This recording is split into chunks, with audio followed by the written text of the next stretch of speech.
That new video coming in as Nick Reiner is formally charged with the murders of his parents. And tonight, some of Michelle and Rob Reiner's closest friends. Now at 11, new video right here showing police closing in on Nick Reiner just hours after his parents, Michelle and Rob Reiner, were found dead in their home. Rob Reiner has spent decades positioning himself as one of Hollywood's loudest moral authorities. The director, the activist, the man who rarely hesitates to tell the country exactly what it should believe, how it should behave, and who deserves condemnation when it falls short. For years, Reiner has spoken with absolute certainty on cable news panels, in long-form interviews at political events, and across social media about accountability, decency, and the moral obligations of public figures. He has warned relentlessly about dangerous people, corrupt systems, and what he describes as the high cost of ignoring warning signs. Again and again, he has argued that silence enables harm, that patterns matter more than excuses, and that society pays a price when those with influence are shielded from scrutiny. But today, that carefully constructed image is under renewed scrutiny. Because following the publicly announced arrest of his son, Nick Reiner, a series of old interviews and public statements from Rob Reiner are resurfacing, and when viewed through this new lens, they land very differently. Not because Rob Reiner is accused of any crime, not because anyone is claiming guilt by association. Those distinctions matter, and they should be stated clearly. What has changed is the context, and context has a way of transforming words that once felt abstract into something far more personal and unsettling. According to statements released by the LAPD, later confirmed by Fox News Los Angeles, Nick Reiner was arrested following an incident that authorities say remains under active investigation. Details are limited. The legal process is ongoing, and as of now, Nick Reiner is entitled to the same presumption of innocence afforded to every citizen under the law. That matters, and it deserves to be respected. But what no longer sits quietly is the broader question now being asked, not by political opponents, but by ordinary viewers revisiting Rob Reiner's own words. What happens when someone who built a career lecturing the country about morality is suddenly confronted with a situation that causes his past statements to echo back at him? Because the clips resurfacing now aren't random. They aren't pulled from obscure or misleading contexts. They are moments where Rob Reiner spoke plainly and forcefully about personal responsibility, dangerous behavior, patterns that go ignored, and the idea that society often looks the other way until consequences become unavoidable. In several interviews, Reiner argued that warning signs rarely appear overnight, that troubling behavior is often minimized, rationalized, or dismissed, especially when it involves people close to us. He spoke about how power, loyalty, and emotional attachment can cloud judgment, and how moral courage is tested most when accountability becomes uncomfortable.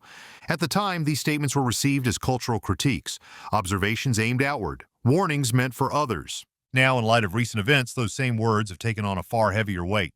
Not because they prove hypocrisy beyond dispute, but because they reveal how fragile moral certainty can become when it collides with personal reality. This is the moment where public rhetoric meets private reckoning. And whether anyone likes it or not, the contrast is impossible to ignore. Over the years, Rob Reiner has been a constant presence on cable news programs, podcasts, and political panels. No matter the platform, his role was almost always the same: moral interpreter. The voice was brought in to explain right and wrong, to draw clear ethical lines, and to warn viewers about the dangers of ignoring character flaws in powerful people. In interview after interview, Reiner argued that character is not revealed in moments of success, but in patterns of behavior. That warning signs are rarely sudden or shocking at first. Instead, he said, they tend to appear gradually, minimized, rationalized, or explained away until consequences finally force acknowledgement. According to Reiner, the real failure isn't that problems exist, but that people choose not to see what makes them uncomfortable. In one widely circulated interview from several years ago, Reiner made a point that resonated strongly at the time. He argued that society has a habit of excusing troubling behavior when it comes from people close to us, especially when power, influence, reputation, or family loyalty are involved. He spoke about how proximity clouds judgment and how emotional attachment can dull moral clarity. At the time, the comments were framed as a political critique, a cultural warning, a lecture directed outward. They were applauded as insight, shared approvingly, quoted as evidence of moral seriousness. Today, those same clips are being replayed with a very different lens. Again, it's important to be precise here. No one is alleging that Rob Reiner ignored, excused, or enabled criminal behavior. There is no public evidence suggesting that. That distinction matters, and it should not be blurred. What has changed is not the facts, but the context. The language Reiner used, the certainty with which he spoke, the standards he demanded of others. All of it is now colliding with a reality that is no longer abstract, theoretical, or safely distant. It is deeply personal. Another clip gaining renewed attention shows Reiner discussing what he described as selective outrage, the tendency of powerful figures to condemn strangers swiftly and loudly while hesitating to examine their own inner circles with the same rigor. In that interview, Reiner argued that moral consistency is the true test of integrity. Accountability, he said, has to start at home, or it means nothing. At the time, the line drew applause. It sounded principled. It sounded uncompromising. Today, it draws silence. Not because the principle itself is wrong. Few would argue with it. But because principles are far easier to articulate when they apply to someone else. They are far harder to confront when they turn inward, when they demand restraint, humility, or reflection rather than condemnation. That tension is why these clips feel so unsettling now. Not because they definitively prove hypocrisy, not because they expose hidden wrongdoing, but because they reveal something far more uncomfortable. How fragile public moral certainty can become when private reality intrudes. How quickly confident rhetoric loses its footing when life stops cooperating with clean narratives. These resurfaced moments aren't indictments. They're reminders. Reminders that moral authority is not tested in applause lines or studio lights, but in moments when silence feels safer than consistency. And it's precisely that collision between past certainty and present complexity that makes these clips impossible to watch the same way again. When news broke that Nick Reiner had been arrested, the initial reporting was notably restrained. Local law enforcement confirmed the arrest. Fox News Los Angeles reported the basic verifiable facts. There were no dramatic headlines, no speculative panels, no rush to assign motive or guilt. That restraint matters, because arrests are not convictions. Investigations are not verdicts. And responsible commentary requires acknowledging that difference every single time. In a media environment that often thrives on speed and outrage, this measured approach stood out. It reflected an understanding that the legal process deserves time, that facts emerge slowly, and that fairness depends on resisting the temptation to fill gaps with assumptions. But public reaction doesn't exist in a vacuum. Nick Reiner is not a public figure in the traditional sense. He has not built a career in politics, media, or activism. He has not positioned himself as a moral authority. His father, however, has done all of those things, loudly and consistently, for decades. And that reality makes this moment unavoidable, regardless of how carefully the reporting has been handled. Rob Reiner's long-standing role as a cultural moral enforcer has shaped how people interpret silence, restraint, and response. In past interviews, Reiner repeatedly emphasized that context does not excuse behavior, that explanations should never become shields, that waiting for all the facts, while important, should not be used as a reason to ignore warning signs or defer accountability indefinitely. Those statements weren't made casually. They were delivered with conviction, and they are now being quoted back, not as accusations, not as gotchas, but as mirrors. The discomfort many people are feeling isn't centered on Nick Reiner's case itself. That will be addressed by the legal system. The unease comes from a broader cultural question that this moment is forced into view. Why are some families granted privacy and patience while others are dissected publicly and mercilessly from the very first headline? Rob Reiner has frequently argued that public accountability is necessary to protect society, that silence enables harm. Institutions, communities, and families alike must confront uncomfortable truths early before damage compounds. He has warned that selective restraint erodes trust and undermines moral credibility. Now, the same public that listened to those arguments is watching to see how he responds when the issue is no longer theoretical, when it is no longer about distant figures or abstract principles, but about something painfully close.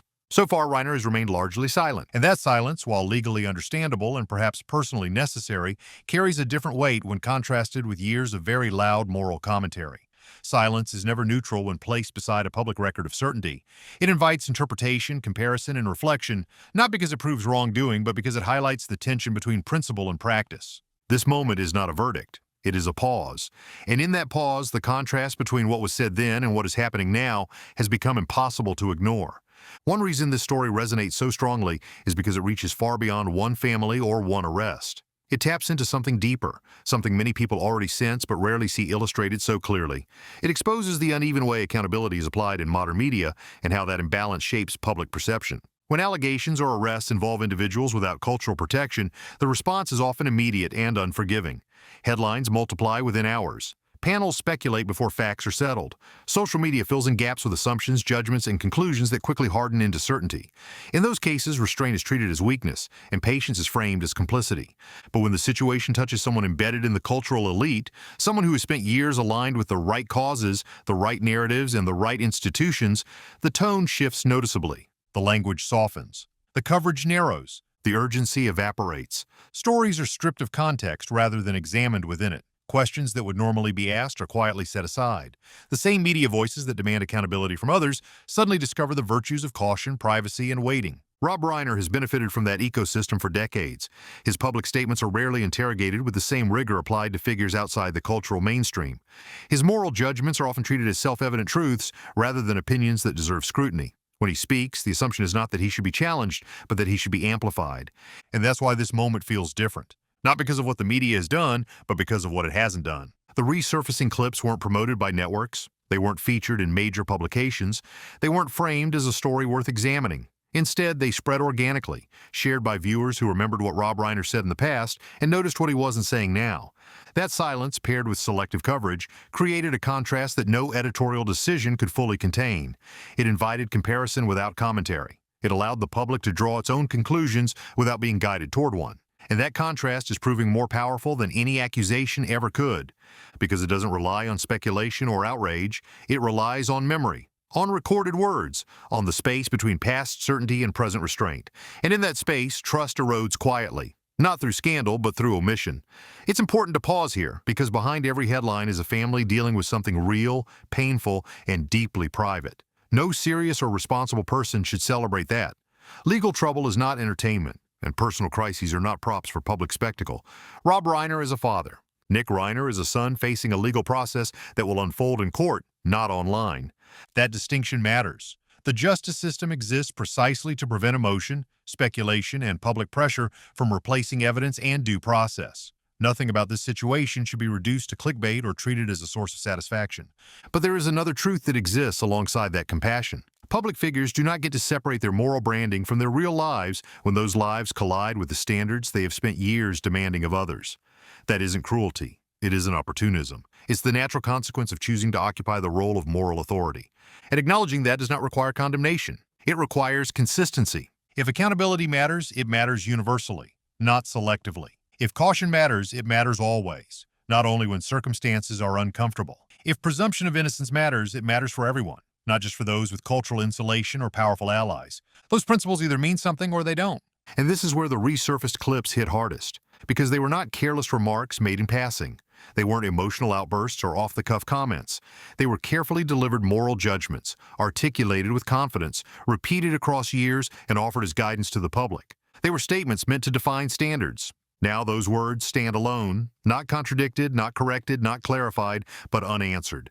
And sometimes silence doesn't provoke outrage. Sometimes it provokes reflection. It forces people to measure words against moments, principles against pressure, and rhetoric against reality. That quiet comparison can be far more revealing than any accusation because it asks a simple question with no easy answer. Do the standards still apply when it's no longer someone else's problem? That question, more than any headline, is what gives this moment its weight. This story won't linger because of Nick Reiner's case alone. Courts will handle that as they should. The legal system exists to determine facts, weigh evidence, and reach conclusions free from public pressure or emotional reaction.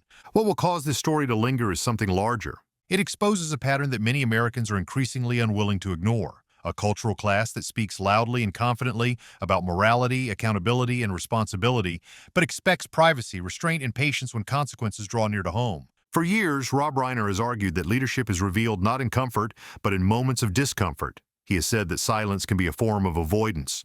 That moral authority is not something a person claims for themselves, but something that is tested when circumstances are inconvenient or painful. Those statements weren't hypothetical. They weren't vague. They were direct and emphatic. And now, they are part of the public record. That record doesn't demand spectacle. It doesn't invite revenge. It doesn't call for condemnation. What it invites is observation. The public is watching, not with outrage, but with attention. Not looking for scandal, but for consistency. Not waiting for a dramatic response, but for a signal that the standards preached so confidently over decades still apply when they are no longer theoretical. Because when principles only function at a distance, they lose their meaning. And when moral authority collapses under proximity, it reveals something uncomfortable about the culture that elevated it in the first place. This moment is not about punishment. It's about coherence. It's about whether the values that shape so many public statements remain intact when tested by personal reality. And that question, quiet, unresolved, and unavoidable, is what ensures this story will not simply fade away. If this breakdown helped you see why these resurfaced clips are resonating so strongly right now, make sure you're subscribed. We'll continue covering stories others rush past, carefully, responsibly, and without double standards. And while you're here, check out our merch store. The link is in the description. Every purchase helps support independent commentary that doesn't flinch when narratives get uncomfortable. This story isn't about destroying reputations. It's about confronting contradictions. Because democracy, accountability, and trust don't survive on selective scrutiny. They survive when principles are applied evenly, especially when it's hardest. The arrest of Nick Reiner will be handled by the legal system, as it should be. But the resurfacing of Rob Reiner's own words has already entered the court of public reflection. And sometimes the most disturbing thing isn't what's alleged, it's what was said long ago and can no longer be ignored. Thanks for watching, and remember, seriousness, fairness, and critical thinking matter now more than ever.